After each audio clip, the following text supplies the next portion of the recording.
But now this door, this secret passageway, stood open, and there was a steady stream of people through it, and she was saddened that this little piece of magic had been taken from her.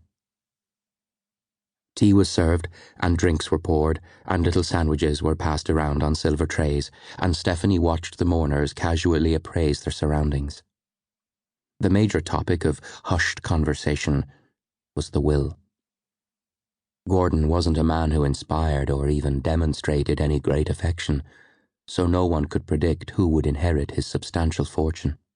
Stephanie could see the greed seep into the watery eyes of her father's other brother, a horrible little man called Fergus, as he nodded sadly and spoke somberly and pocketed the silverware when he thought no one was looking. Fergus's wife was a thoroughly dislikable, sharp-featured woman named Beryl. She drifted through the crowd, deep in unconvincing grief, prying for gossip and digging for scandal. Her daughters did their best to ignore Stephanie. Carol and Crystal were twins, 15 years old, and as sour and vindictive as their parents.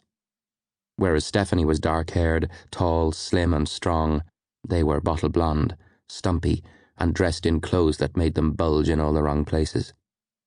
Apart from their brown eyes, no one would guess that the twins were related to her. She liked that. It was the only thing about them she liked. She left them to their petty glares and snide whispers, and went for a walk. The corridors of her uncle's house were long and lined with paintings.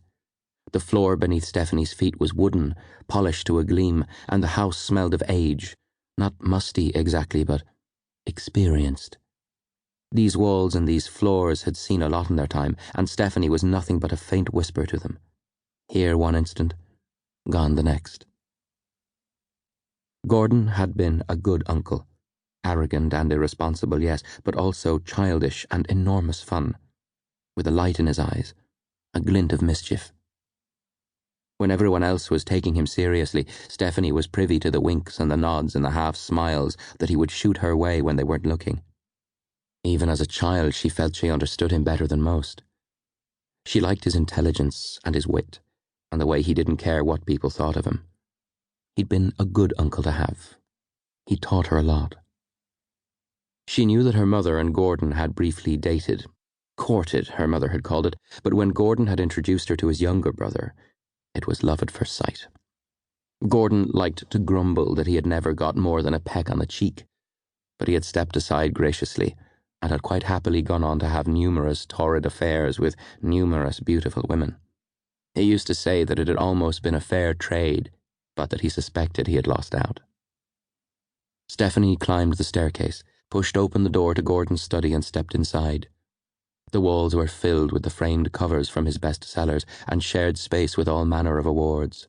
One entire wall was made up of shelves jammed with books.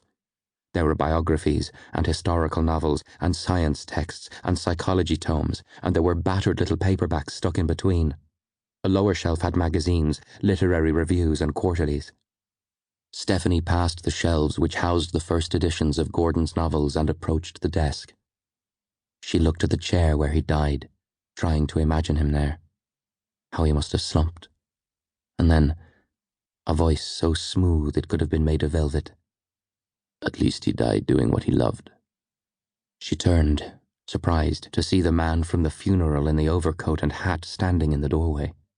The scarf was still wrapped, the sunglasses still on, the fuzzy hair still poking out.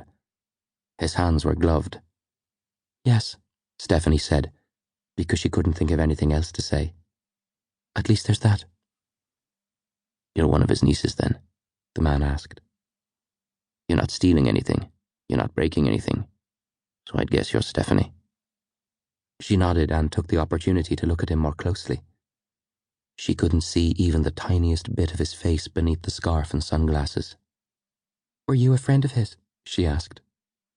He was tall, this man, tall and thin, though his coat made it difficult to judge. "I was," he answered with a move of his head. This slight movement made her realize that the rest of his body was unnaturally still. "I've known him for years. Met him outside a bar in New York when I was over there, back when he had just published his first novel." Stephanie couldn't see anything behind.